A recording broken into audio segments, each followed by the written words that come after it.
Hey, everybody, what's going on? Greg Mahochko here with a brand new Corn Nation Overreaction. But of course, it's not just me.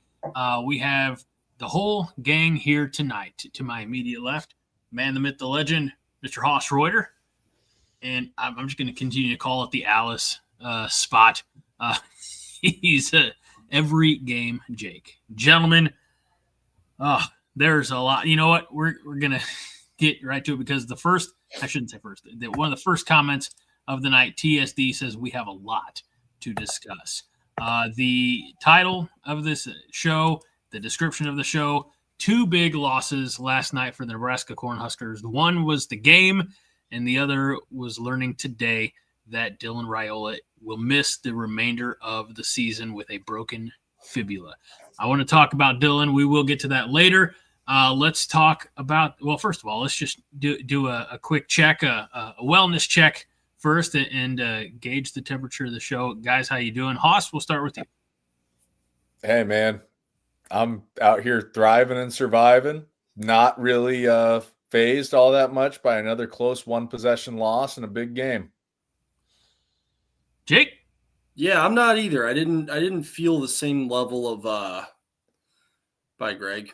Bye, Greg. Have a nice trip. I didn't feel the same level of I don't know what the right word is. Like I didn't feel as bottomed out and depressed today. I mean, obviously I'm bummed we lost, and it's not apathy. It's hard to describe, but there's almost a glimmer of hope. Yeah, there's almost a glimmer of hope. Yeah. Like, I mean, it doesn't feel toe to toe with a team that was pretty damn good. Yeah, it doesn't feel like doom and gloom like it usually does. Like, yeah, I'm pissed that we lost, and there's some things, a lot we have to discuss, but I'm not as, horribly bummed out as I thought I'd be waking up this morning. So that when I got home from the game last night, I was telling Katie, I was like, I'm okay now, but I'm worried I'm going to wake up pissed off and depressed tomorrow morning, like after Michigan or Minnesota. And I woke up this morning and I was just like, you know what? I feel like we maximized every opportunity we had until just we had some bad luck go against us in terms of injuries. And we tried to do whatever we could to work around that, but it just didn't work out. Whether, we'll get into it later about coaching staff decisions and the lack of, testicular fortitude that they showed on some certain things. But at the end of the day, we held USC to half their season average. We shut down their passing game. We got gashed in the run, but we knew we were going to get gashed in the run. Our run defense has been suspect all year. The offense had 1 turnover. They played a really clean game up until that point. They had game control for 2/3 of the game. Yeah. And so sitting there, I'm like, hey, there's no moral victories, and this is nowhere near a moral victory. In my opinion, the only moral victory in Husker football that's ever existed is maybe the loss to Texas in 2009. But I'm not sad, because I get sad about Husker losses when we're just outclassed athletically and we're outcoached. I'm mad because we had that game in hand and we pissed it away. It was self-inflicted. And I look at it now and I'm like, clean up some more stuff and scheme around some weaknesses, and we can still set ourselves up to have a nice November. I think that's the biggest takeaway is, again, when so far our worst loss of the season, because now we're 6-3, is Minnesota, where we just failed to show up. Like, we didn't get out of Nebraska, we didn't get off the plane or off the bus or out of the hotel or whatever. We just the Husker team that we had seen every other game this season was not on the field. We went up against Michigan, lost by 3 to a team that, up and down the roster is probably better than we are. And I think the same thing happened last night, except I don't know if on paper they were the better team.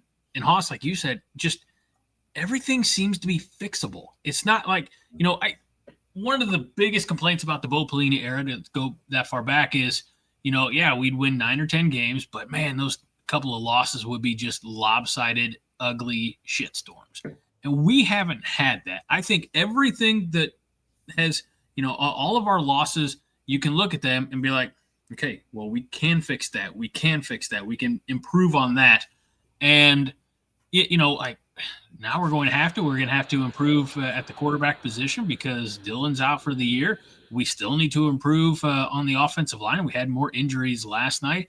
We still are missing interior defensive linemen who can, just hold blocks and allow linebackers to do work. We got pushed off the line quite a bit, and that's why King was running for King Miller, I guess technically, was running for 10, 11, 12 yards per carry. And nothing that USC did, with the exception of that flea flicker, was out of the ordinary. It was just football, Yeah. And I think we can fix ourselves enough to play better football to win games like that last night that we lost. Yeah, I mean, like, we'll talk about I'm sure the Dylan Raiola injury will be, the star of the show here, the meat of the content. But talking about the offensive line injuries, it's crazy. Pritchett went down, and I had a fan behind me at the game be like, well, there goes our run blocking. They flipped Corcoran over to left tackle, and they brought in Tyler Knack, or Knack, however it's pronounced, at right tackle. I thought that actually gave us something on the offensive line. Corcoran started as a left tackle. Was that?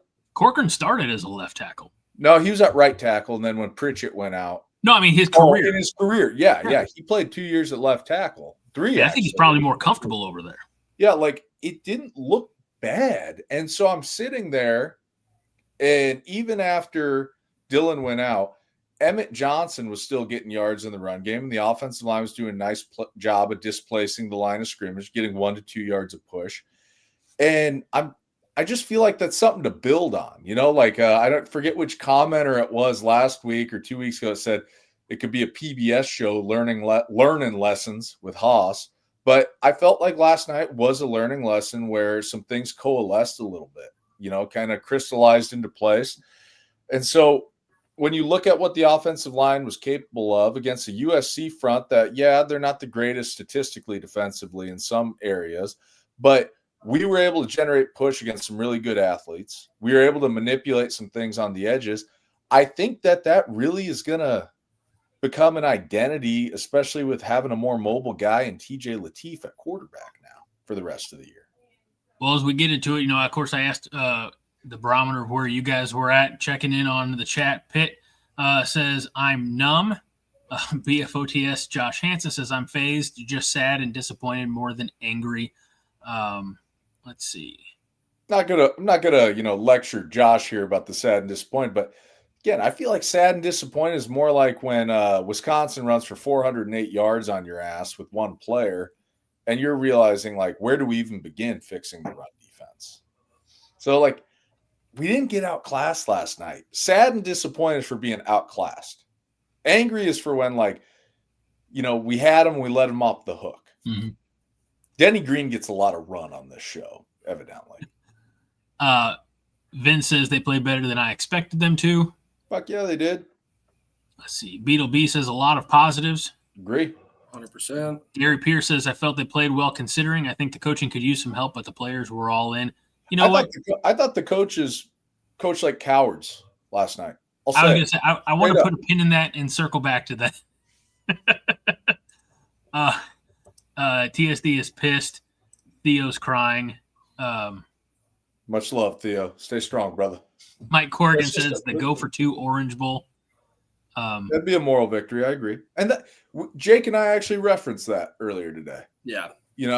It's like we were talking about coaching, being in for the long haul, and, just kind of figuring, there's going to be some games where shit just happens. And that injury last night was shit just happens.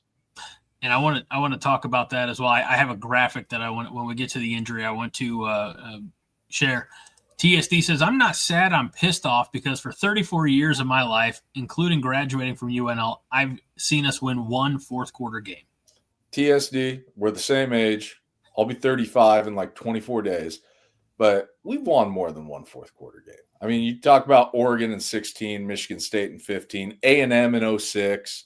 I mean, there's some games. Not many, but there's some. I agree that Husker X is probably very feral. I haven't looked the last 24 hours. All right, so James Borman says the line played well. And Fred said it'd be nice if we could figure out how to stop that counterplay at some point. We did early. That was my biggest fear early in the week, is that we would shut down Mekhi Lemon in their passing game. They'd switch to the counterplay and the freeze option off the counterplay. And they gashed us with counter all game long. And then on 3rd and 6, they finally ran freeze option and picked up 7. So they killed it with they killed us with it situationally. And so that's a Lincoln Riley staple going back to his time at Oklahoma. It's a staple of his offense. That's their bread and butter. That's what they're going to do well. Well, I don't want to get too bogged down on the comments, although everybody keep them coming. I do keep an eye on them. The game starts. First of all, Haas, you were there. Mm-hmm. And Jake, I assume that you were watching on TV like the rest of us. Yep. Let's talk about the blackout, because I was very skeptical as to how the blackout – I honestly, I think we talked last week. I think I gave about 40% blackout because I didn't – they're not going to change their ways. The blackout looked incredible. When I got up from the concourse in South Stadium to my seats, seeing how much black was in the crowd was awesome. Like, it worked out far beyond what I thought it would. It was cool. It just brought a totally different vibe to that stadium. That being said, I'll be curious to hear your guys' opinions as people that watched on TV.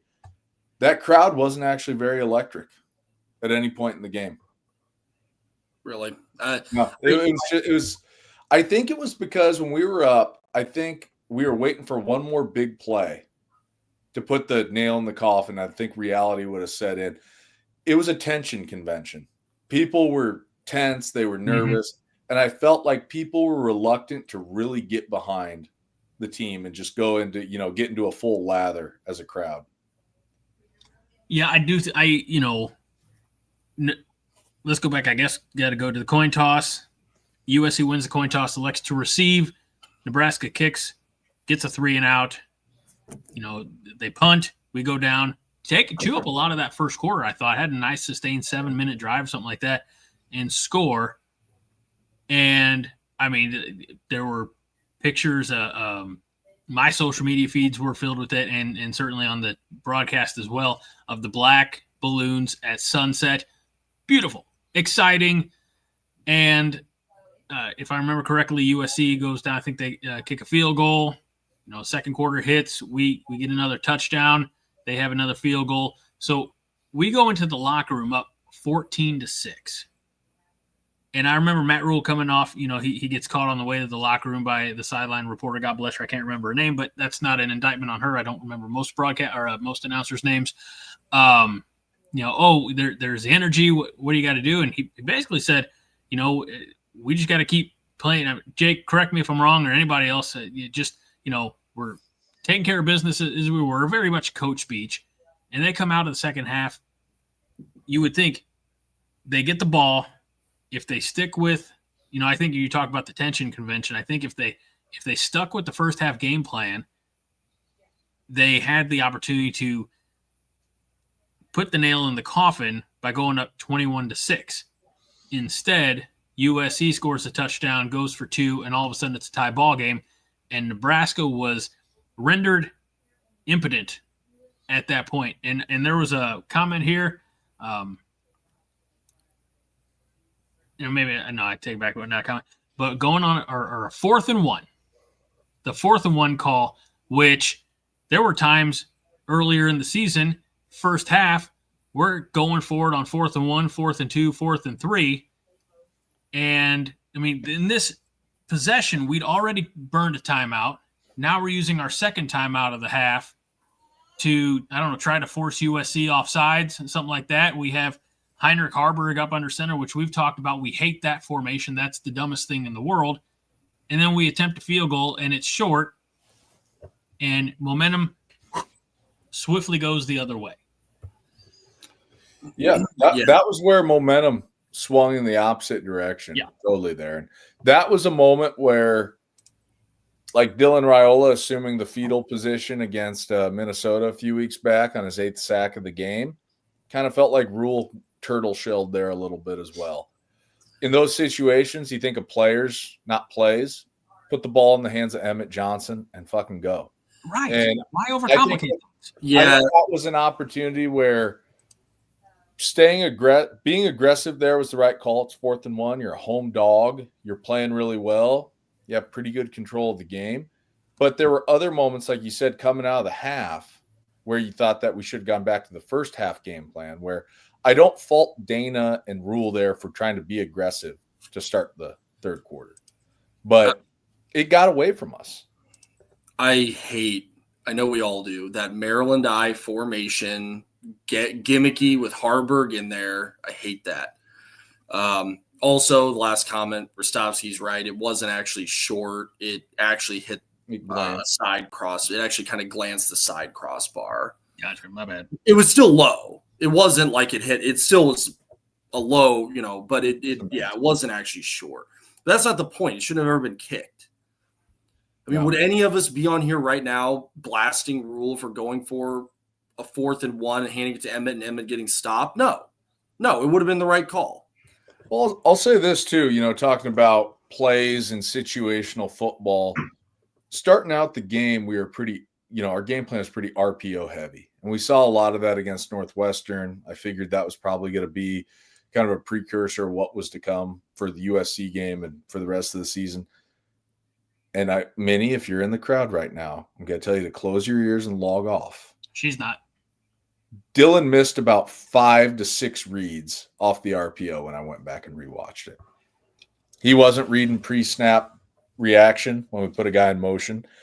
That first deep ball he tried to hit to Dane Key, he had Ja'Cory Barney wide open for an 8-yard gain. We scored on that drive, but still, those things pile up over the course of a game because if you read it wrong on one play, the chances of you reading it the same way are exponentially higher on drives yet to come.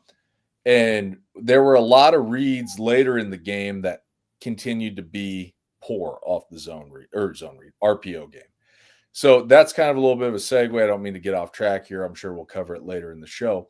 But the aggressiveness was there in a measured response. But at the end of the day, sometimes you just got to make the routine play, and you make enough routine plays over the course of the game. It's that incremental improvement that we talk about all the time, Greg. You pile up wins, you pile up stats. So God, I really don't want to go into like a 3-hour show, but there's a lot we could cover tonight. Yeah. Let's talk about the second half from a Haas, you used the word coward or it was gutless. It was gutless. And I love Matt Rhule. And I'm in it for the long haul. Jake and I, we were talking about this earlier today at Jake's house, being patient, as long as we're competitive and get to bowl games, let him build, neither of us have the stomach or appetite for a reset and a rebuild, but that was some of the most gutless coaching I have ever seen, to completely ground an offense and to not have a contingency game plan in place for a mobile backup quarterback. We were dancing with the devil all season long with our offensive line play. It was a matter of time before Dylan went down. I'm honestly shocked that it didn't happen sooner. And to not have anything in place to create space, it's gutless. It's malpractice. So we have a couple of comments here about offensive play calling. TSD says, we all know Dana is handcuffed. He's a neutered house cat now. He used to be a tomcat play caller. He's a neutered house cat. I just expand on that if you don't mind, because you were using this analogy before, and I'm so tickled by the way you presented this idea. I want everybody to get the full experience of hearing this. All right. So everyone knows aside from Nebraska football, it's my first and true love when it comes to all football. I'm a football fan in general. I watch it all. X's and O's, play calling. It's my favorite part of this great sport, this great, wonderful, dumb sport we all love. I love Dana's offenses at West Virginia. They created space. They moved with pace, leverage, distributed the ball well. It was very hard to defend those offenses. And he was a riverboat gambler. He was out there tomcatting around as a play caller, just, hey, fuck it. We're going to go do this. And most times it worked. Now watching him call plays in an offense that he did not create, that is not a part of what his identity was. And I know he said he gave up his air raid card years ago when he's at West Virginia. True, but he still used the same basic principles of space and pace. To see this now, it's like you got this tomcat, when you're growing up, that he's a traveling man. He'll disappear for 3 days. He'll disappear for a week. You think he's gone. He comes back, sleeps for 3 days, eats for 3 days, goes back out again to, call upon his ladies. And then you end up getting him neutered. You don't want him to get hit by a car, you get him neutered. And now he's just a fat old house cat sitting around. And I'm not calling Dana Holgorsen a fat old house cat. Not him personally. I'm talking about the way he calls offenses. It's being dictated to him by Rhule, philosophically, conceptually, and schematically. This offense is identical in all three ways to everything that we have ran since August 31st, 2023, the first game of the Matt Rhule era against Minnesota. And so if I were Dana Holgorsen personally, I'd take another OC job. I wouldn't want to be collared into calling something that's not mine. Yeah.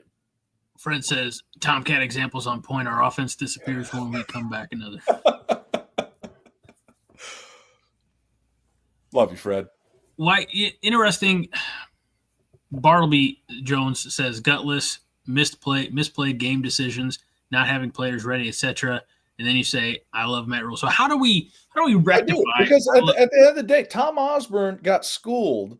Every old school Husker fan, my dad's generation, Jake's dad's generation, our grandfathers, every old school Husker fan talks about Tom Osborne's game management for the first 9-10 years of his career. He got schooled by Barry Switzer. He lost to Mizzou under Dan Devine and Warren Powers. It wasn't until he was almost a decade in that he finally got it together. Now, we can talk about talent differences, where Nebraska was as a program. Those are all auxiliary to this conversation right here. But what I am talking about is I love Matt Rhule as a program builder, a CEO, what he stands for Nebraska football. I can still hate the in-game decisions that he makes. I can separate the two out. All right. No, I appreciate that because Well, yeah, you can love a guy and be critical of him. Yeah. Those aren't mutually exclusive things. The difference you'd have to say between Matt Rhule now and Tom Osborne in his first decade at the helm is coaches just aren't given that much time, and fans. I can't speak for all the fans. I'm sure 50 years ago, maybe fans were getting anxious and restless, and he's got to go. I'm sure there were. Obviously not social media, but editorials to the local newspapers and letters to the editor. Yeah, letters to in the Bayard Times or whatever. Or Fred will remember voice from the grandstand in the World Herald. Just but people who are bitching and moaning. But now we are in such a state of instant gratification. Like we as Nebraska fans have to buckle up and be ready for this because this is news since last Sunday night. Matt Rhule signed an extension. So it's not like he's going anywhere anytime soon. Jake, you said it best earlier today. We were talking about Rhule. You talked about not having the appetite for a reset, a rebuild, hit and restart from where we're at now. And you mentioned about being patient as long as we're competitive and make bowl games. And I think you said it best where people forget how truly bad we were in the Frost era. Yeah, man. He's, would I have hope for some better results to this point? Yeah, who wouldn't? But, we're showing market improvement here. We're, bowl eligible, basically halfway through the season, we reached bowl eligibility. And, that's kind of a low bar when you're the University of Nebraska. But, now, I'm certainly not, I hope Dylan a speedy recovery. And it's a huge blow losing him.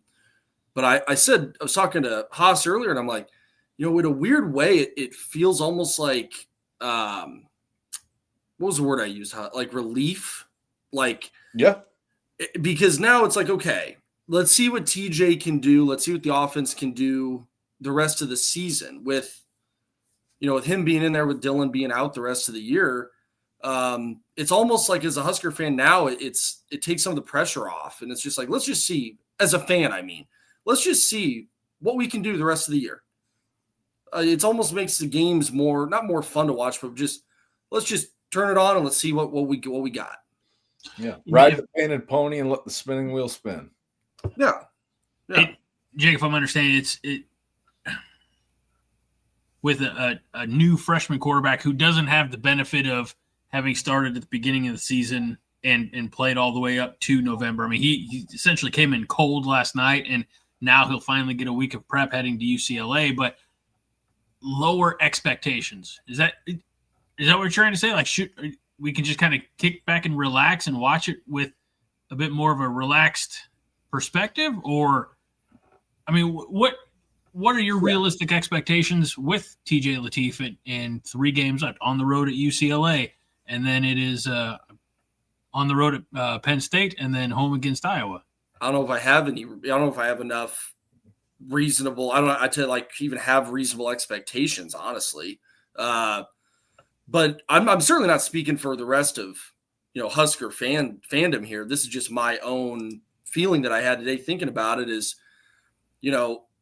it just feels like now the rest of the season, every week, let's just see what he can do. Let's see what the offense can do. Let's see what it's going to look like. There's also, now just go out and let TJ ball and play to his strengths. That's kind of where I'm at. I think it takes a little bit of pressure off of the staff philosophically to not necessarily have to showcase Dylan for the NFL. Which I know I've railed against, when that topic's been come up. Rostovsky said a couple moments ago, there's zero reason to handcuff Dana now. Let's see what the man can do. 50 plays a game, be damned. Yeah, let Dana be Dana. Yeah. Some of the best success he had at West Virginia was running a lot of option concepts out of split backs shotgun, jet sweeps, misdirect counterplays, a little bit of option mixed in, screen game, taking your shots downfield, mixing some RPOs. And I think having a mobile quarterback is going to force defenses to play us 11 on 11. I think it's going to free up the offensive line to look a little bit better because there's not an unaccounted for defender screaming off the edge to meet Emmett Johnson at the mesh point in the backfield.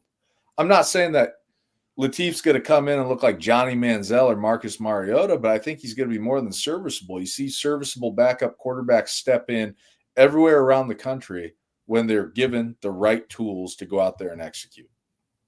And Vince Watson says here, let's hope there is a quarterback controversy at the start of 2026. Yeah, rising tide lifts all ships. It'd be the best why not program?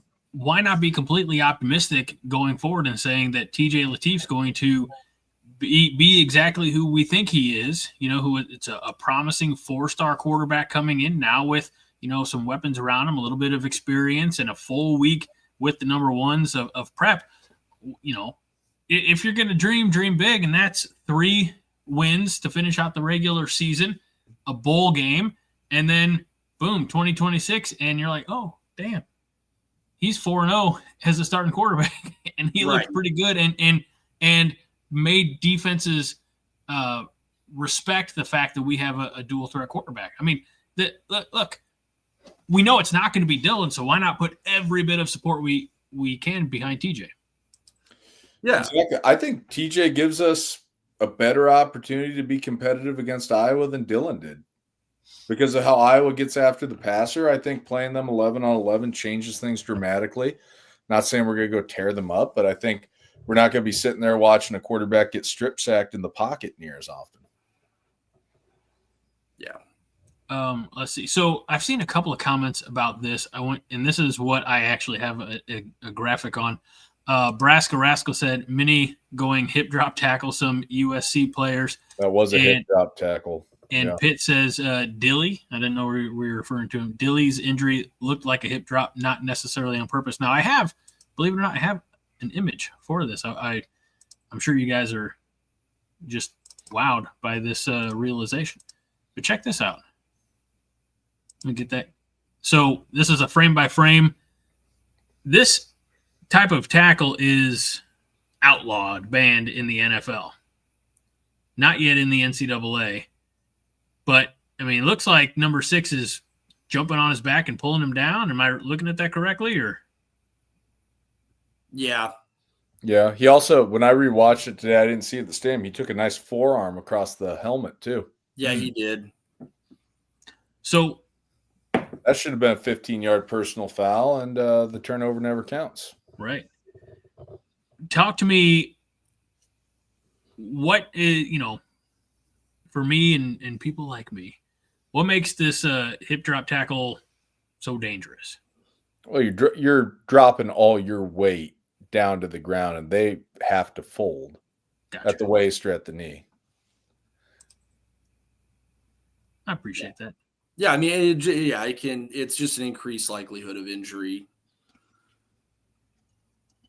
And Ken, he was right. His leg did get landed on it. I mean, it kind of looked like it got, rolled back, and it was it looked painful for sure. And obviously it is. They thought it might be a high ankle sprain, ended up being the broken fibula. And there were reports that said he wanted to come out, and that's not that. There we go. He wanted to come out and keep playing, and I respect what Rhule said. He's like, I made the call. He wasn't going out. That you have, as a coach, you have to be responsible, and you can't send somebody out there. Of course, they didn't know the extent of the injury. They thought it might have been an ankle sprain, but you have to take some accountability for the health of your players, and Dylan would not have been able to protect himself. He couldn't run, it looked like he could barely put any weight on that leg at all. So I think Rhule made the right call, and as unfortunate as the outcome was going forward, I don't want any player to get hurt, Nebraska or otherwise. So, that could have been devastating if he tried going out there and playing on it again. Yeah, and this week going into UCLA, Latif is going to have a full week of preparation, knowing I'm the guy. He's going to be the first team guy. It's his offense all week. I mean, he got thrown in there unexpectedly, and his eyes were pretty wide. But get him in a rhythm early, I think, against UCLA, and also kind of, if you're not going to be at home, what better stadium to go play on the road in your first game starting as a true freshman than going to play at UCLA? Yeah, I mean, that's 40% full. Yeah. And he's from LA, so it's going to be homecoming for him. Yeah, so it'd be nice to see him go off and play really well. I don't want to go backtrack to that comment earlier about a quarterback controversy, but hell yeah, that'd be nice to have Latif come out and ball out the last 3 games. And I mean, I still think we can win all 3 of these last 3 games, finish the year 9-3, and go to a bowl game, and we still have 10 wins on the table. Yep. Yeah, I think there's a great opportunity to show growth in other areas as a team right now. Yeah, with Dylan being out, and honestly, I do think maybe psychologically it takes some pressure off the entire team a little bit. I think that there's a tendency to kind of pucker up in big moments, and I think that there's a tendency to kind of, like I said earlier, showcase Dylan's talents for the NFL. And now I think it's just go out there and play football, because after the Michigan State game, I said it, that Dylan's a good quarterback. He's talented, but at the same time, he's not a good schematic fit for how the rest of the roster is built right now. We need a mobile quarterback that can force defenses to play 11 on 11. TSD says, I'll be right with you there, Jake. I don't like to talk about my work here. I always thought he was a tiger shark diver. Yeah, I thought he was like Quint in Jaws. But Dylan is getting a tibial nail surgery, which is a titanium rod through your shin bone, and takes 6 to 9 months to recover. Is that TSD? Is that applicable for a broken fibula as well? Because that's what I thought the injury was, not tibia. He said could be a partial fracture. Need to see the X-ray. Well, they're not just going to put his X-ray up there. No. We're a civilized country. We have HIPAA. We have Right. HIPAA laws. I'm actually surprised that they came out as early as they did. There was somebody in Slack last night that says if they're smart, they'll just leave him as a game time decision on the injury chart, injury player list or whatever all week long. Can't do that now in the Big Ten. Yeah, I know. Damn it. Let's see. Nebraska Rascal still excited to go to the UCLA game. Enjoy sunny Southern California, Nebraska Rascal. And Williams says the NCAA should give Dylan Raiola a 5th year. The officials should be banned from any football game for the rest of the year and next year. I don't know. I think Big Ten officiating needs to have a long, hard look in the mirror. We got talking about it on Thursday night on the 5-Hour podcast about the ACC and their transparency with reviews and how they're just the officials both on the field and New York or wherever the hell they are you can hear their conversation so that, yes, fans, you can have a better understanding of why they're making the decision that they're making. I don't know if that's, good for us. I mean, I don't know if we need all that. If they still come back and make the call you don't want them to make, you're still going to be pissed off at them. I don't think, hearing why they made the call is going to make you feel any better about it. No, I'm still going to say a lot of 4-letter words. But you're right. Big Ten refs suck. They've sucked the entire time that Nebraska's been in the conference and probably long before that. So, yeah. I mean, I certainly don't think TJ Lateef is going to be afraid. I mean, to be out there, he doesn't seem timid. He seems like, just based on what limited you can see on TV, but it looks like he's got command of the huddle. It looks like he takes command at the line and he knows what he's doing. And I think we're in pretty good, the offense in pretty good hands. Fumbled, a couple times, but we'll see. I think he's just got a little bit of nerves going on. And I mean, shit, if I'm Dana Holgorsen, well, assuming Dana's even calling plays at this point, really, I mean, I'd say you start out with some designed runs. Let him get the nerves out. Let him get, not going to say get hit, but let him get some contact and shake out the jitters, and then let it rip. I agree.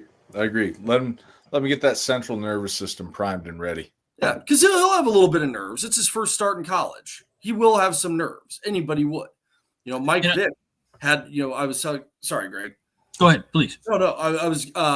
If you watch like the Mike Vick Football Life that NFL Films does. Talks about the first time he got into a game, and the first play was like a curl route, and he drops back and he kind of looks jittery and he skips it like 5 yards short. So forget whoever the offensive coordinator was at the time thought, hey, let's do a quarterback draw and get Mike settled down. And he runs up the middle and rips off like a 30 or 40 yard run. And gets it's Mike Vick being tackled from behind. So whoever tackled him, I don't know who they were playing, but props to that guy. Most people don't catch Mike Vick from behind. And then Mike Vick talked about in that show, he's like, right then I was calm. Heart rate went down. I'm ready to go. Something like that, I think, to start the game off with Lateef. Let him get comfortable and shake some of the nerves out. I think, repetitions in practice.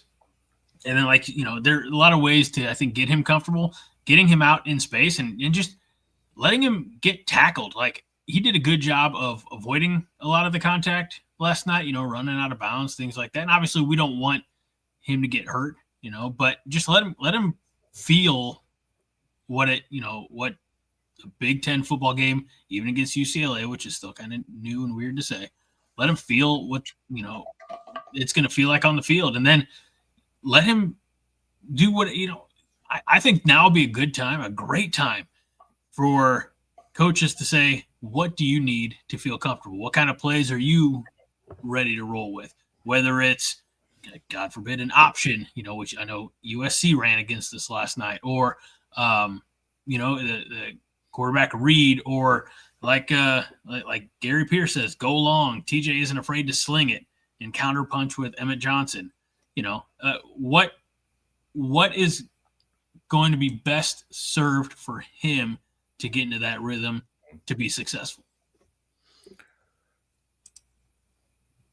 Yeah, I think, the free Dana and what everyone mentioned about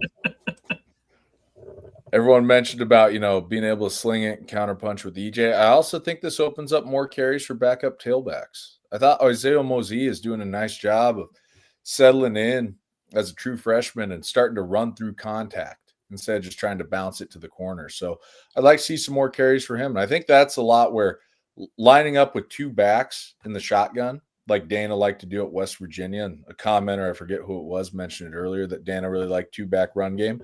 I think that's probably it's going to look like against UCLA. And oddly enough, the time that our run game looked most efficient under Dana was when we ran two-back shotgun runs against Wisconsin last year with Dowdell and Emmett Johnson in the backfield.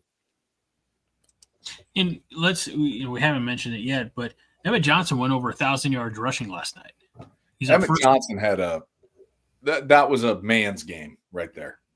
First 1,000-yard rusher since 2018, Divine Ozigbo. And the fact that he did it in 9 games, that's a tremendous amount of effort because they weren't all. I mean, first of all, Houston Christian, he was out at halftime. Akron, I think he played into the third quarter, halfway through the third quarter, and then some games just didn't get it running. Didn't quite get into a rhythm. So the fact that in, let's say, 7.5 games, give or take, he racked up 1,000 yards. A lot of comments that are Emmett Johnson's gonna. He should go pro after this year. He's a 4th-year junior. Running backs, it's like being in the mafia. You get whacked by the time you're 30. He should go pro. I don't blame him for that. Yeah, another year of mileage on him. I don't know if it'll do him any good, even if he comes back and has another big season. Go make your money, man. He's earned it. I think the only thing that he didn't do that he would have liked to do at his time in Nebraska is go back up north and beat Minnesota. Yeah, I mean, MFers. He could stay, and I'd be thrilled if he did. Yeah, I would too. I'd be thrilled if he did, but I also wouldn't have any sort of malice toward the guy if he goes pro. None at all. I love this comment from Josh because it's a throwback to a classic 1980s movie. There is no Dana, only Rhule instead of only Zool for all you Ghostbuster fans. You guys, Haas, you look at me like you don't know what the hell I'm talking about. No, I love Ghostbusters. Ghostbusters 2 is better than Ghostbusters 1. What? Fuck yeah. Vigo is phenomenal. All right. You put yourself in timeout, sir. Yeah, you know what? You're talking like a true child of the 80s there, Greg. I'm significantly older than you. Man. What? Go to the nursing home, old man. Ouch. Go have your applesauce. I do like applesauce and pudding, but not tapioca. That's weird. I'm a big vanilla pudding guy. Red Wine says that EJ should add 25 pounds and a 4th gear next year. We were talking about this before, and his yards after contact is crazy.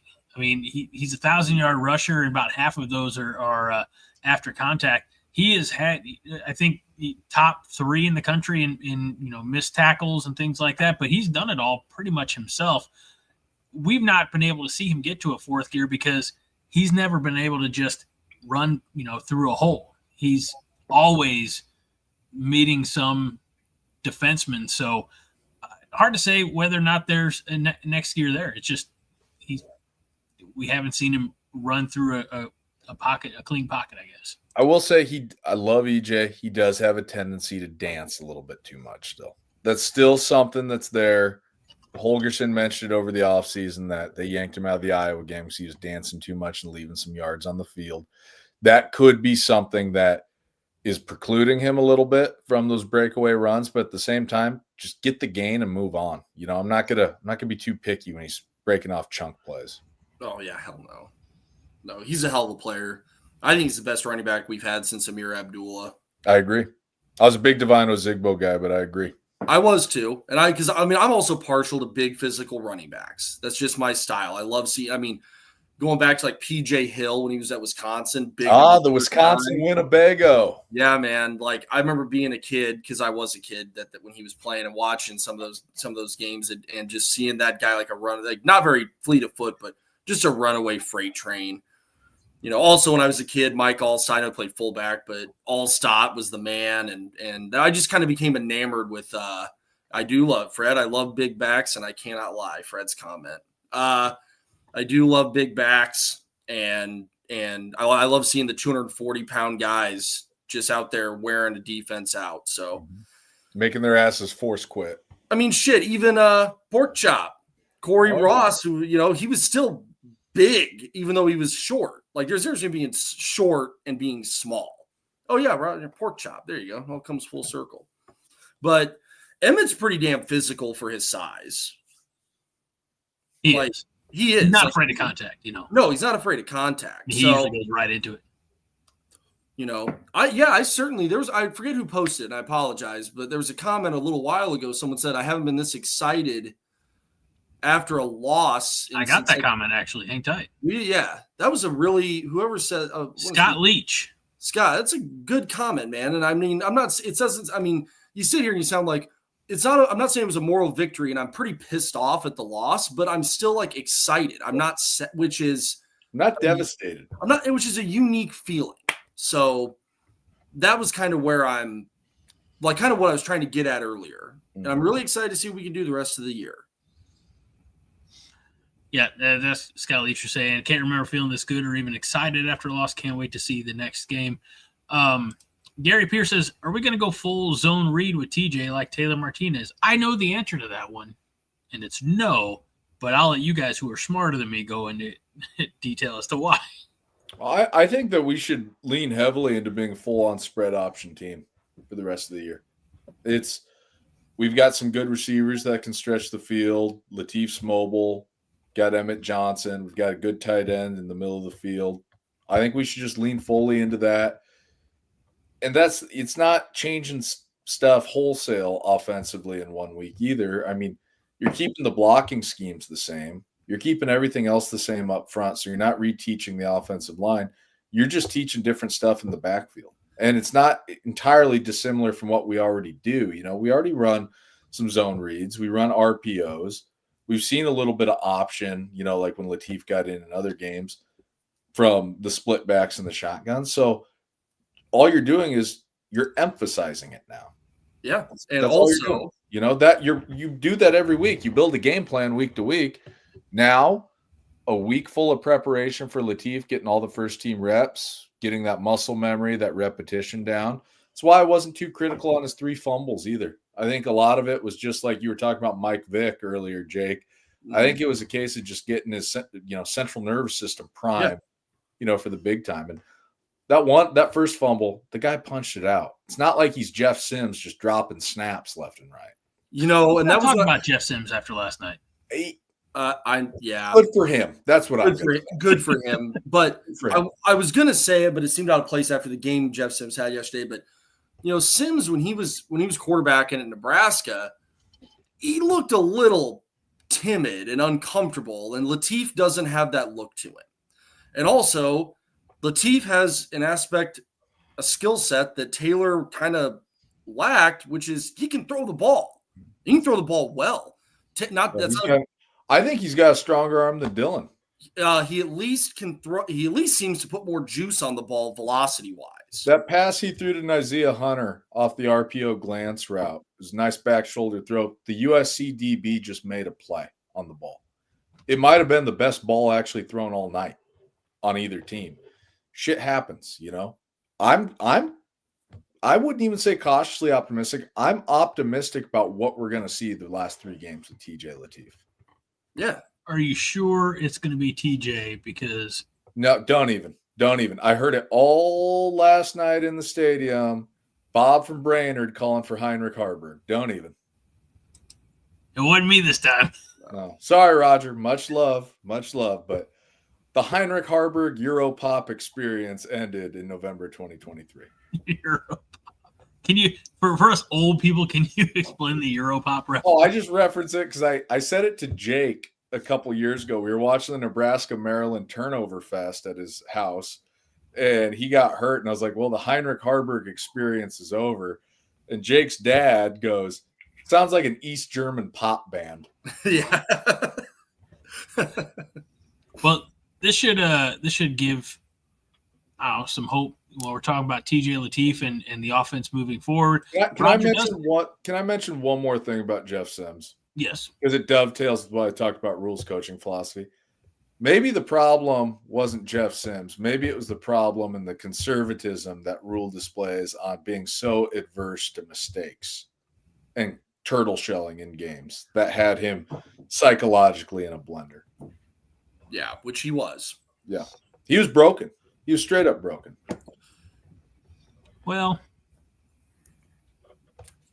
yeah. I mean, I was going to make a wrestling reference. It seems out of place now. Mm. All right. UCLA cannot defend the option, says Roger Moore. Yeah. We lean heavily into that, I'm guessing, or hope you would think. I think so. Some bash concepts, some wrong way runs, misdirection. BFOTS Josh Hansen says, I'd love to see a little zone read option sprinkled in with Lateef's speed next to Emmett. He says, shoo. Yeah, I mean, I don't want to – I mean, this wasn't even Dana's time at West Virginia. This predates him, but the Pat White, Steve Slayton era that was there. Split back's gone. Man, I would love to see something like that if it does. I mean, again, I'm not – like next year, whatever year it may be, when Dylan's time here is done, whatever decides when Dylan's time here is done, it'd be nice. Well, Emmett will be gone by then, but I mean, it'd be nice to see something like that type of a quarterback running back duo at Nebraska again, like your Phillips Frazier, even like Crouch, Darren Diedrich. Deron Diedrich. I was like, yeah, another big back. I should know that name, but I'd love to see something like that where both guys are major running threats. Yeah, I think even if it's not to that extent being option heavy, I do think that it'll at least look like what Michigan's been doing the past few years. Yeah. Yeah. Kind of more of a pro style spread, with a mobile quarterback. I like Greg, this is your job. I'm not trying to encroach on it, but I love Aaron's comment from 952. Those two at West Virginia. Owen, what was it? Owen Schmidt. Yep. Some of the most fun football watching there ever was. Yeah, man, I was like 13 years old. I'll age myself. And that was when I was really getting into watching football. Yeah. And, I started really getting into 10 or 11, but then I kind of really understood the game pretty well by 12 or 13. And I was just infatuated with those guys and the way they were, just what they were able to do, both of them. So Emma Johnson actually kind of reminds me a little bit play style Steve Slayton a little bit. That's a good comp. Yeah, I do think he's better. Nothing against Steve Slayton, but I do think Emmett's a better running back than Slayton was. But yeah, awesome. We didn't defense. Yeah, let's talk about it. I thought John Butler called a hell of a game. I think we're just missing some pieces inside. We're an interior D lineman and an inside linebacker away from being really solid. I thought we had some tackling issues, but I thought Butler adjusted well throughout the game. We were in quarters to start the game, and they were starting to hit us outside the numbers in the passing game. He adjusted to man. Once we went to man, that's when Lincoln Riley switched to run and counter and run the quarterback. And there's one play that Maeva converts where he tucks it and scrambles, and you can see Donovan Jones has his back turned the entire play, still covering the receiver when Maeva's past the line of scrimmage. That's the danger of running man against a mobile quarterback. And then they hit us with freeze option. They hit us with concepts that were man beaters. But the secondary needed to improve their tackling. I think it was more of an execution issue than anything schematically on defense yesterday. Yeah, I do, and you can disagree with me. I do think we might be leaving, in order to shut down our opponent's passing games. I think that we're not really bringing our safeties down to the box to help and run support. Mm-hmm. Where under Tony White, we did that a lot more.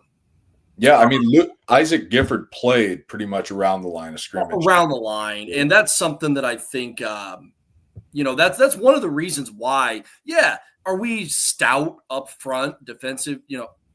No, we're not, but we're also not having safeties coming down to help and run support either. So no, we got displaced out of our gaps yesterday. Didn't keep great gap integrity, but in terms of coverages and front alignments, I thought we were in the right calls majority of the game. Well, shit, dude. How about that flea flicker? Yeah, there you go. I think Guthrie's the one that broke it up. That was a well-defended play. That's just a great offensive play. Just a great throw, great catch. It was, but he was even right there in position. It just, couldn't quite get it done. But, yeah.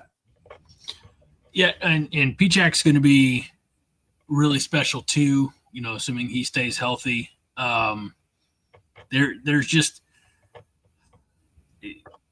there's a lot of veteran – there's a lot of years of experience on the defensive backfield. When we talk about Singleton, talk about Marquise Buford.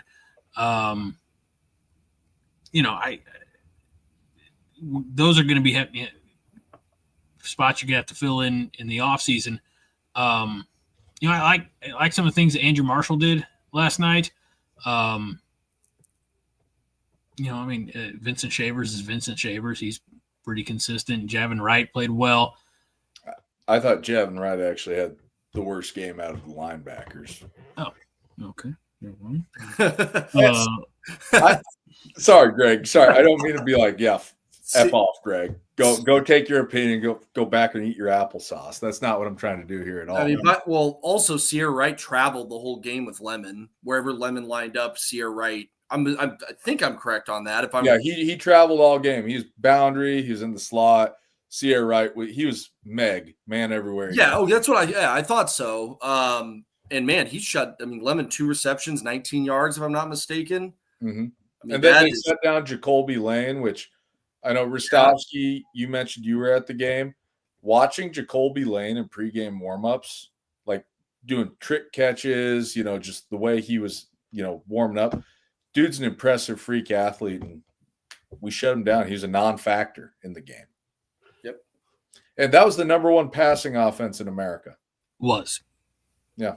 I don't know. After without not, I haven't looked at the season stats. They may still be, but Nebraska did a great job of making USC beat them with the running game. Unfortunately, they were able to do that because they ran the ball at 10, 11, 12 yards a clip, it seemed. And, that space that USC created with the threat of the quarterback run game, because their offensive line is not especially dominant. They're not especially, they're not this great unit. They're not like those Lincoln Riley offensive lines that he had at Oklahoma. And they had a lot of injuries on their O-line as well. Yeah, but the threat of the quarterback run game and formationally, they opened up space back inside the box, which that's kind of what we've all been touching on, what TJ Lateef can bring to the table moving forward these last 3 games. Let's see. Stephen Fromm says, how about Matt Rhule learn some game management and actually wait to use his timeouts? Yeah, I don't understand. 2 timeouts in first 6 minutes of the third quarter. Yeah, that was not ideal. And Marianne's here doing missed comments about the news about Raiola. Yeah, we did already cover that. It's very unfortunate, but we're trying to look net positive and what TJ Lateef can bring to the Huskers with the full week of preparation with the number 1s and in a different skill set out of the quarterback position, Marianne. So not all doom and gloom. It sucks for Dylan. We hate to see a Husker get injured. So. Sorry, I wasn't laughing at the comment about Dylan getting hurt. I'm laughing at TSD's comment. This one? Yeah, because Donovan Riola's just got to go. It's going to be time. Yeah.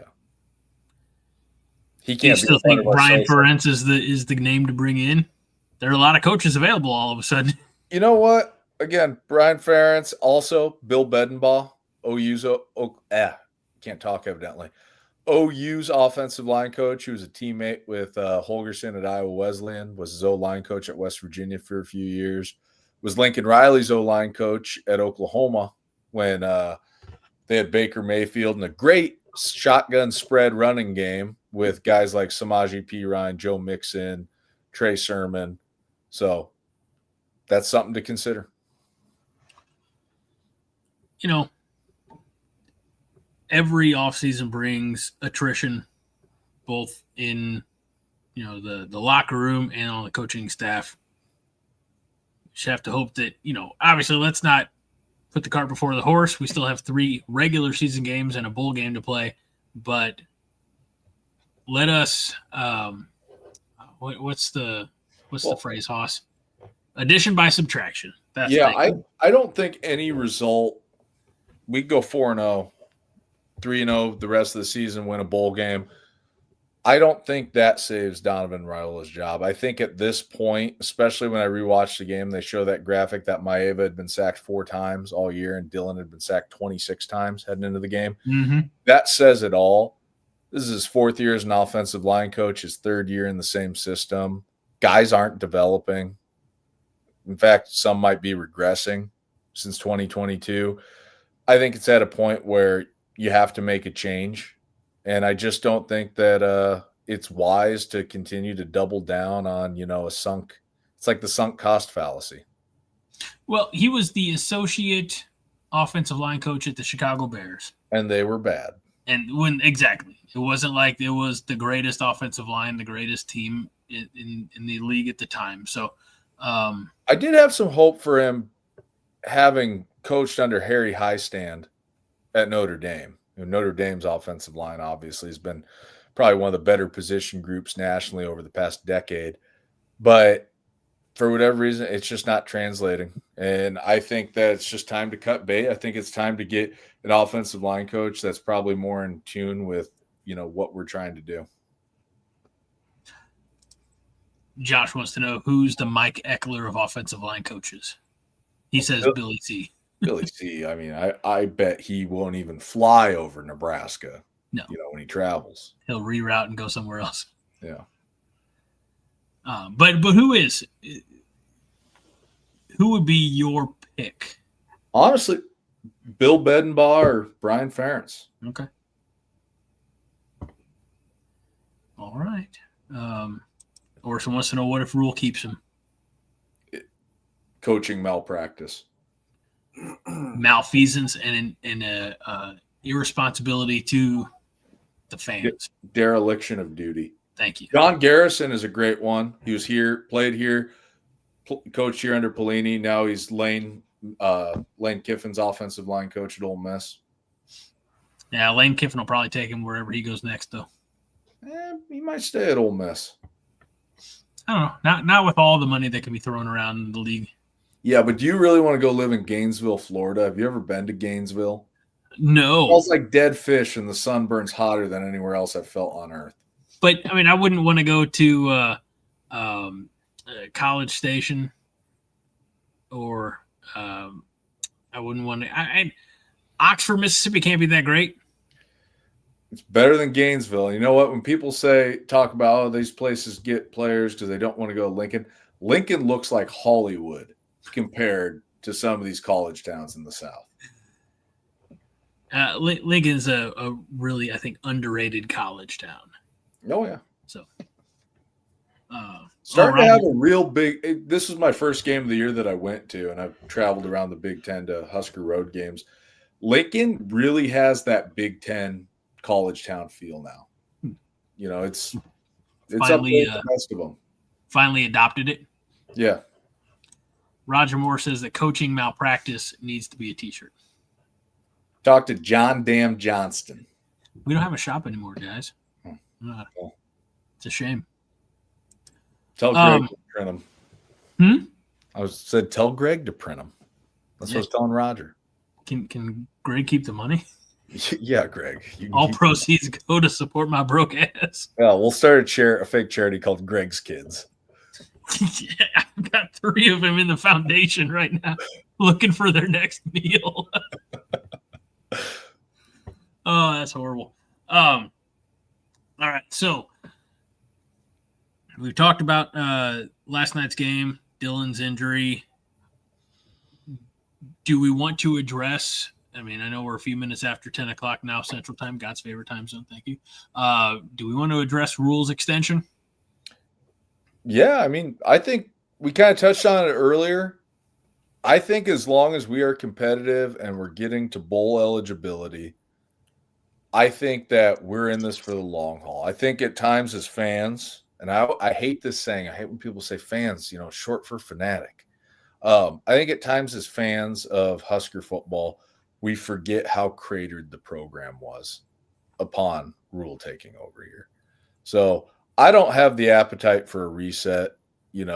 I'm not going to be saying anything like, oh, I hope he leaves or hope we fired him. I'm ready just for some consistency across the board in this program. And I think that's exactly what this extension gives us.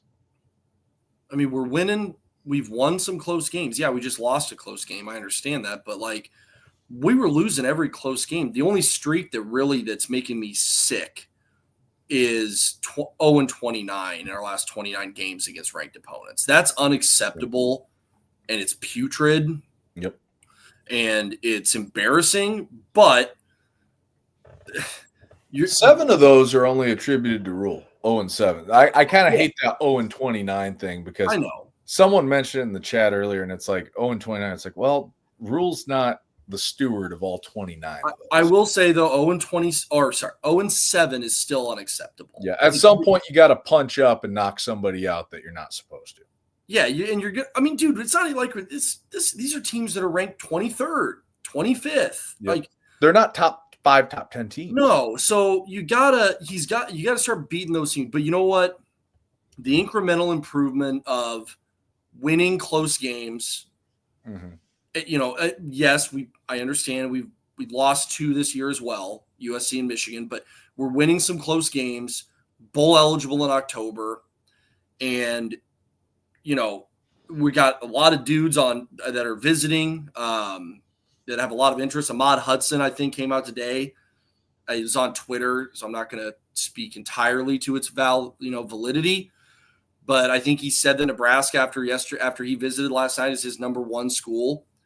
Amir Brown, a 4-star running back, got a crystal ball today after he visited last night, and he kind of responded to that crystal ball with just like the eyes emoji, which is a good sign. I mean, I think he's in. So, we got a nice recruiting class in 27. 26 is going to be small because we just have such a young team. But, I think we're moving in the right direction. You can't just keep restarting. Dylan Raiola's had enough time. I'm not going to defend him. His time should be done. But the other guys, and Rhule included, I also like the extension from a recruiting standpoint.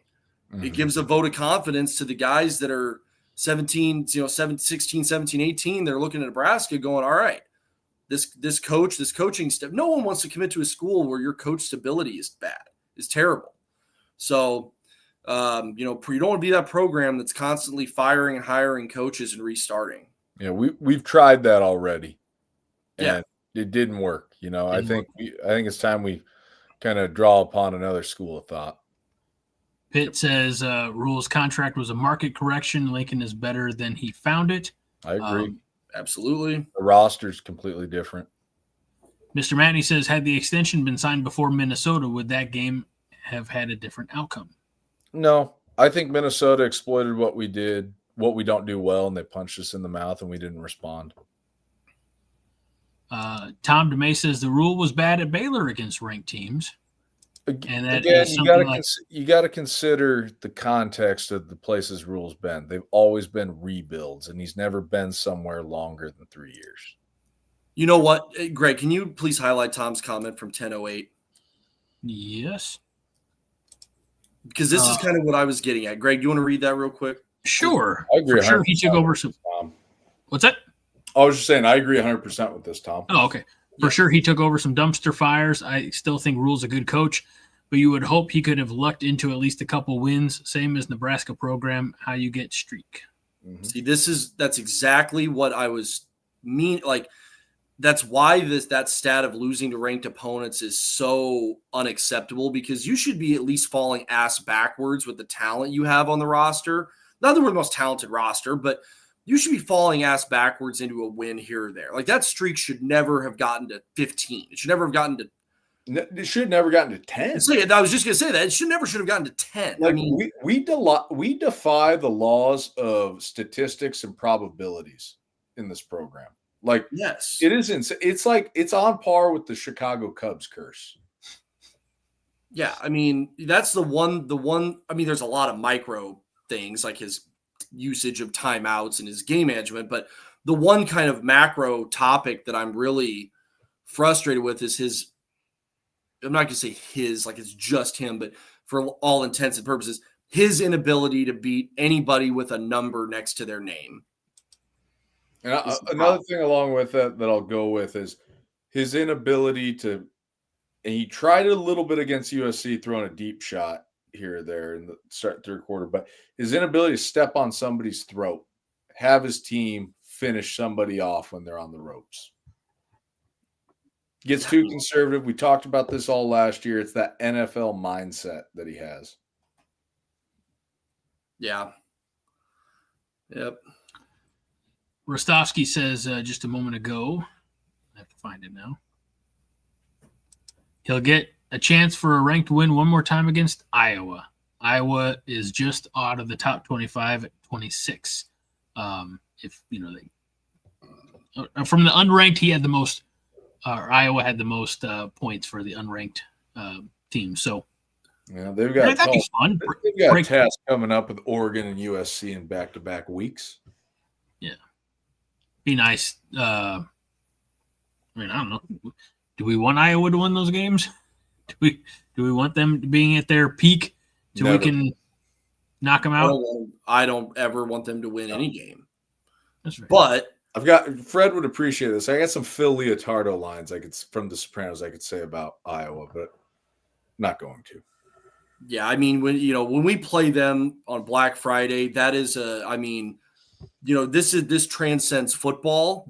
We're talking about good versus evil, and I hope they're ranked. They're not going to be, because they're going to get beat the next 2 weeks, but I would love them to be ranked. The hair on the back of my neck is standing up. I don't even want to say the name of that putrid state. But anyway, yeah, you got to win that one. It's going to be a tough one. I like that Charles just, I know it's a phrase that you say quite a bit, Haas, but the fact that Charles I think it's picking up, or maybe it's just been out there in the world. But Charles says regression to the mean. Mm-hmm. No context provided with it, which I think is. I think I understand where he's going. Like, you would think at some point, like Jake said, we'd fall backwards into an upset win over a ranked team over the past 29 games. Yeah. I see teams bumblefuck their way all the way around the field and still find a way. Yeah. Charles will ask, would you trade losses to UCLA and Penn State for a win over Iowa? 100%. Man, that's tough, because that's 2 for 1. As much as I hate Iowa, I'll take that deal. You can finish 7-5 in the regular season, or you can finish 8-4. Losing. You know what? But then I got to deal with that pygmy thing across the river. You know what? Now that for the next 365 days, I don't know what I was thinking. 100%, I would trade that. Haas, you take that deal? That's a damn good deal. I don't blame you. Good deal. And then you go to the bowl game, you win that, and you're still 8-5 on the season. Yeah, that's what I mean. Who cares at that point? You're not playing for a playoff spot. I mean, yeah. No, Iowa. A win against Iowa, lose the next 2 games, beat Iowa, go win your bowl game, puts a little wind in the hair and lead in the pencil. Yeah. Jack Nicholson quote, Greg. I know. Terms of endearment. My body's having like a physical reaction to saying the name of that state to the east too many times. I'm starting to get nauseous. Say it again. No, I can't. I think I might throw up. But it's always Iowa's got no respect for this thing. Even the name. They're a glorified crew. They're what did Colin Cowherd say? They are the fake ID of college football. even saying the name of their state kind of sounds like the sound you make when you're throwing up. Like it just sound like it's almost like it was intended that way. And it's not a real place. Like I've said on this podcast, it's 300 miles of Casey's gas stations and windmills. Why do we? Because they're a poverty program that hasn't done jack shit in the entire history of their existence. Yet they try to compare their program to the likes of great programs. They have no business even being in the conversation. Anything. Yeah, no. Detest Iowa because I met their fans. That's why. I lived with one of them. It was horrifying. One of my closest friends in the world is a great person, but unfortunately she has one character flaw. She's an Iowa fan. That's a big flaw, but and I've never beaten her in fantasy football. No. She beat me too. Yeah, she got you. But Katie beat her somehow. Yeah. Because Katie has a roster where a lot of key pieces were my advice. Sorry, Katie. I know you're probably watching. Stofsky says they hang giant banners for Beef O'Brady Bowl wins. Charles says their state smells bad. Jake, what's your quote about their Tampa thing that you always say? Who? About Iowa?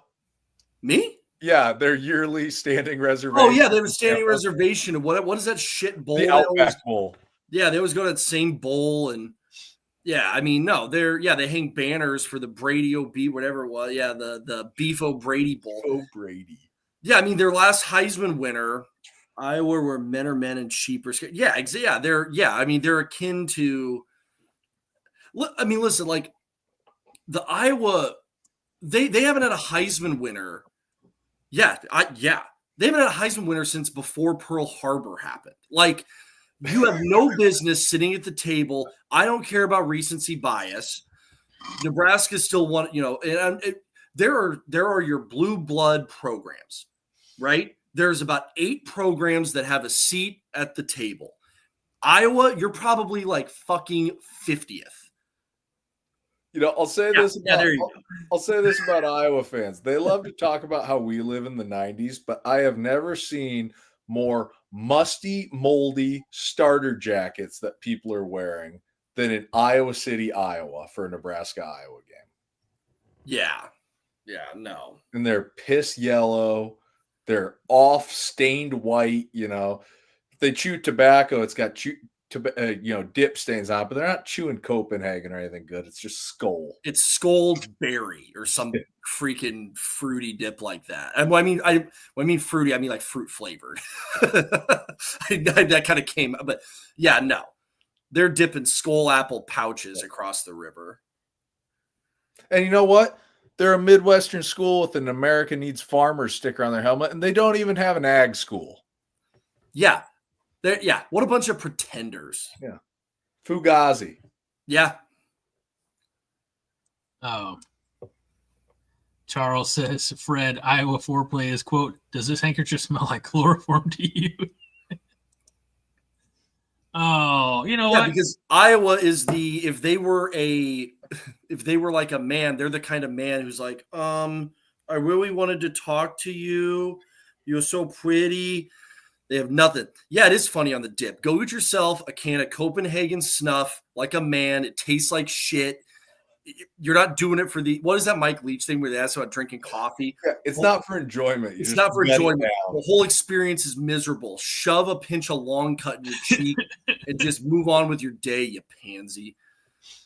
Josh says, this is the best show of this year. Oh, yeah. Oh, Iowa. That brings out there's a depth. There's a depth to that hatred. We haven't even begun to face ourselves. Might even just call it Iowa month.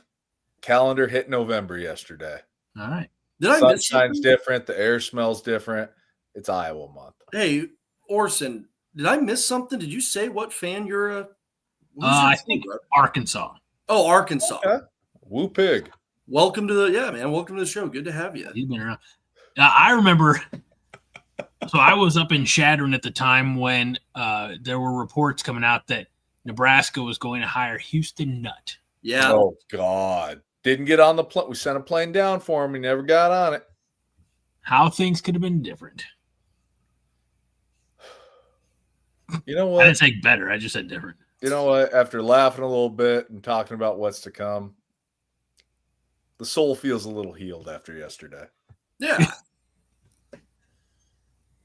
Orson's I like, he's was like living at a Love's truck stop. Yeah, I would say it's kind of like a Flying J. I think Love's is a little bit nicer. I've yet to come across a Love's that had a shower, so I would give one to the plus one to Flying J there. Have you looked for truck stops to shower at, Greg? You're not an overgrown trucker.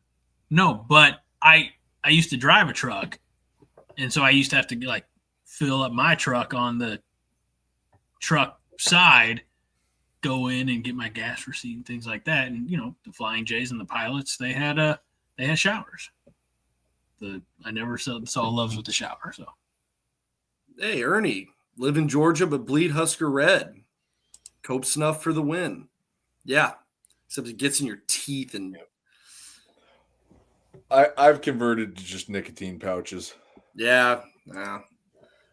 My grandpa, gosh, you got to go back almost 30 years. Chewed Red Man out of the pouch. Ah, yeah. But they'll put some hair on your peaches. I used to only do that, the like Levi Garrett or the Red Man or whatever, when I was like mowing the lawn or outside. Makes you spit too much. Yeah. I had a high school coach that mixed it with honey. And so when you'd be getting yelled at, a little flecks of it would come out and stick to your face. Face mask. Beach nut. I used to mix it with Big League Chew bubble gum. As gross as that sounds. Pack it in your cheek. That's gross. Yeah. No, yeah. It's disgusting. Orson wants to know how hard our schedule is next year. I saw a great comparison. It's basically like Wisconsin's schedule this year.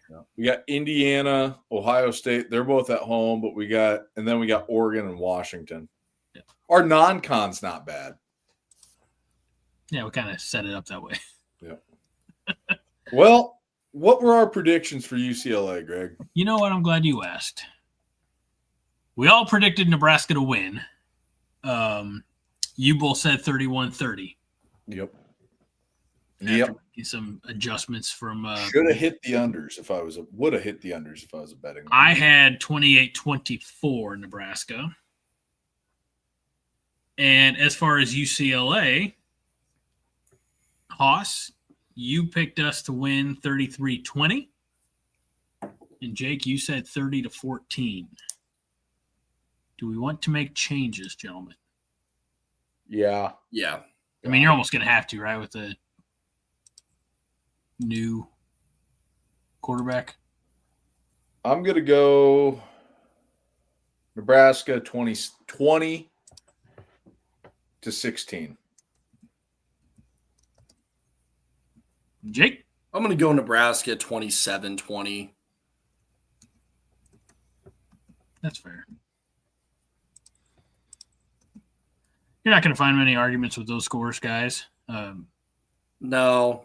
I also try think to grind it down again. I think it's a game, I'm hoping at least, it's a game that we feel kind of just good about the kind of the whole time. And even though it's a 7-point win, you kind of never really feel like the game is you're not, you know what I mean? Like you always, we've had games like that where it's like, man, it was closer. It felt closer than it was. Like Boston College, the bowl game last year, we won 2015, but I felt good the whole game. There was never a point in that game I felt like we were going to lose it.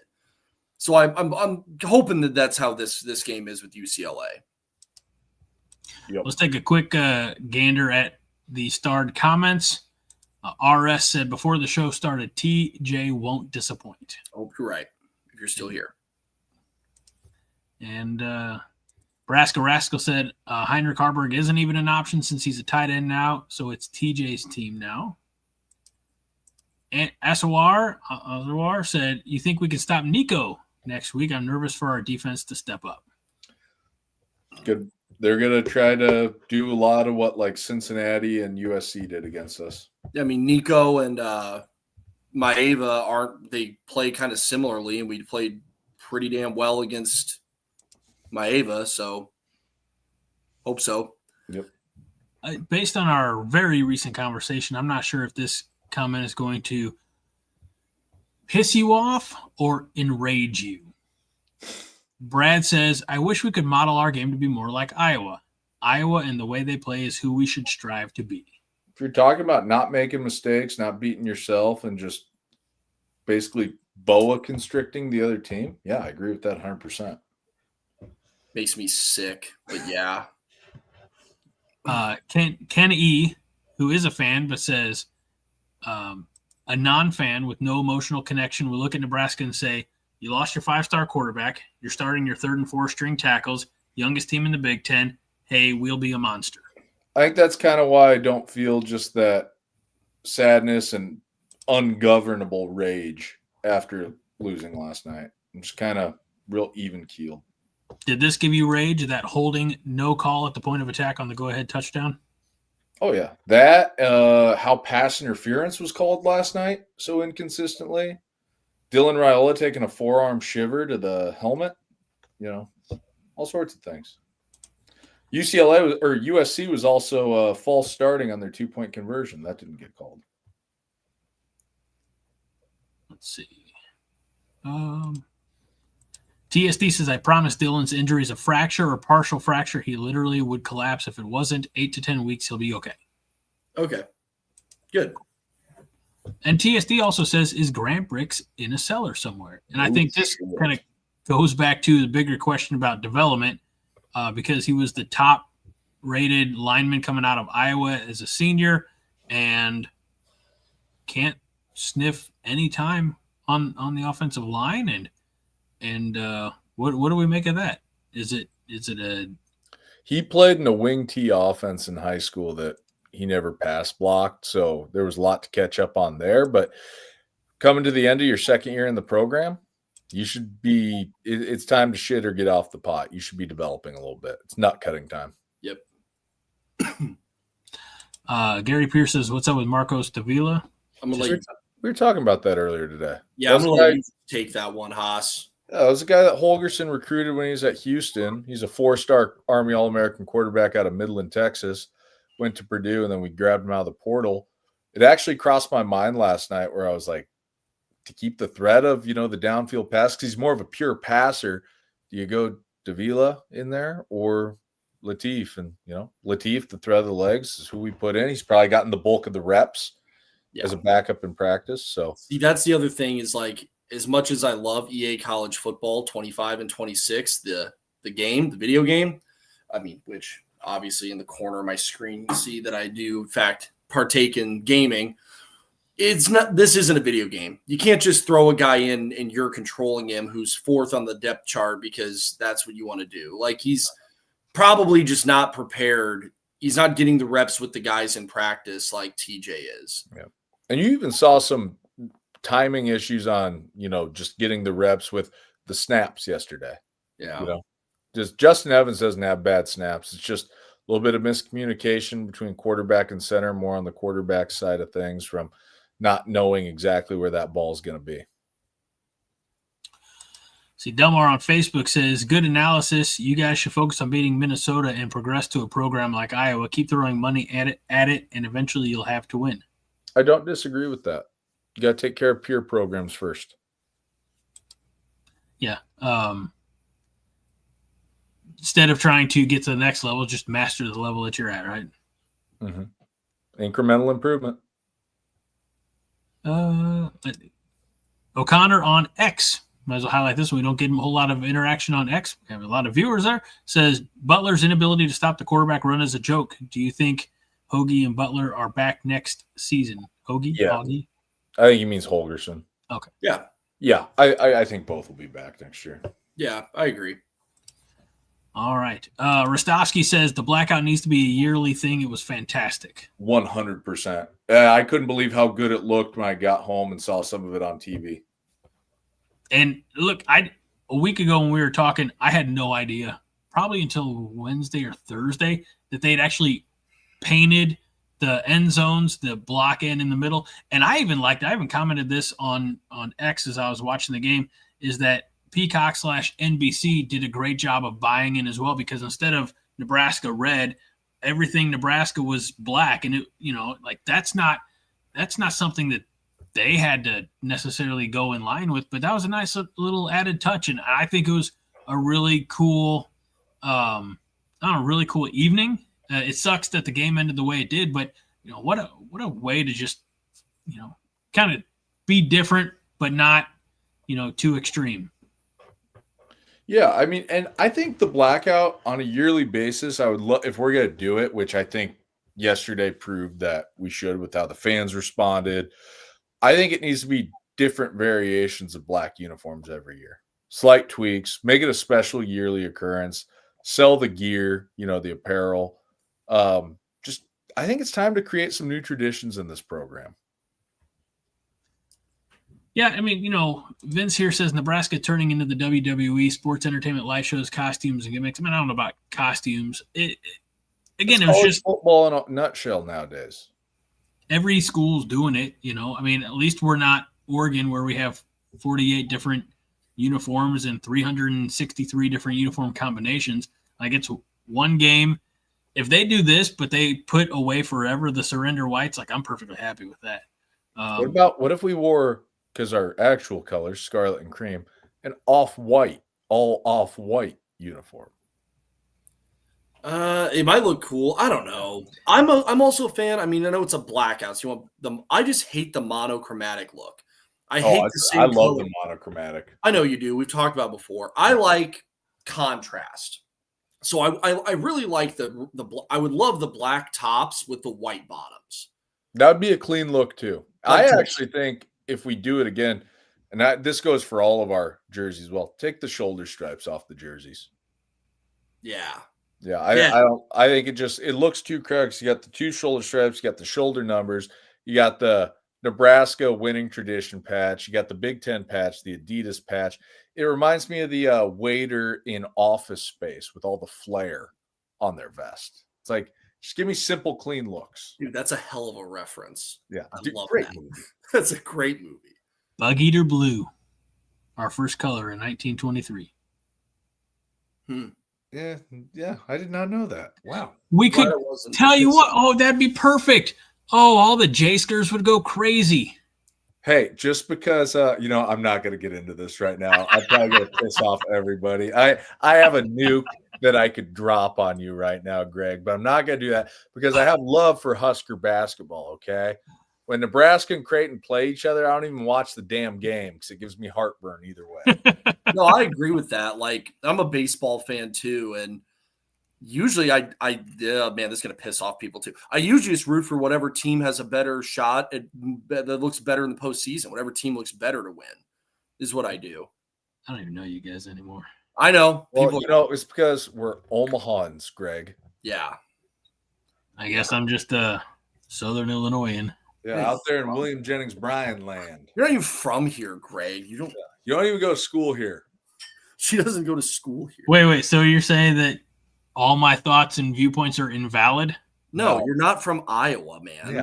You're not saying or Missouri. Yeah, Missouri. Oh, all right. Last comment of the night. It's a big one. It's from BFOTS Josh Hansen, and he says, everybody hit that like button. In fact, as a reminder, if you don't know what you're supposed to do, make sure that you hit the like button, which is right there. Subscribe to the channel, which is here. And Haas, if you don't mind, point to the bell. Right there. No, we're not. No. Yeah, there you go. Yeah. Like this video, subscribe to the Corn Nation YouTube channel. If you haven't already, ring that bell. I saw that. So you never miss a notification of any time we're dropping new content. These live streams, John's videos. I think John did a special video today when it was announced that Dylan was out. And I think he did one middle of the week when Rhule's extension was announced. So you never know what kind of content you know what kind of content. I didn't mean anything salacious, but you never know when the content will drop when there's special videos. But you know that on Sunday nights you have Corn Nation Overreaction. Monday nights you have Monday Night Therapy with Minnie and Fred. Tuesday nights you have Huskers Happy Hour with Andy Ketterson. And on Thursday nights you have the 5 Heart Podcast with myself and Minnie Hunt. So make sure you subscribe so that you can be aware of all the new content. So that'll do it for this episode of the Corn Nation Overreaction. For Haas Reuter and Every Game Jake, I'm Greg Mahochko, and we look forward to seeing you next week, hopefully celebrating a Husker win against UCLA. Go Big Red, Haas. Run the option. Oh, there you go. Jake? You know, a little more sentimental. Everyone that joins us, we really appreciate it. You know, I love spending my Sunday nights with you guys. So hopefully we're celebrating a win next week. Go Big Red. We're getting close to Iowa, the Iowa show, which is always, I think, one of our highest viewed shows. So, yeah. All right. Go Big Red, baby. Are we going to have, since it's Iowa Hate Month, officially now that we're in November, are we going to have anti-Iowa rants every week? Yes. Perfect. Can't wait. I mean, I have a shirt that has profanity on it about Iowa, but this is kind of a family show, but I'm thinking about wearing it for that game. We'll see. Maybe a little piece of like electrical tape or something over the. I put a piece of duct tape over one of the letters. Perfect. Make him guess what it is. All right. Good night, everybody. Night, guys. Go Night, Big Red. Greg.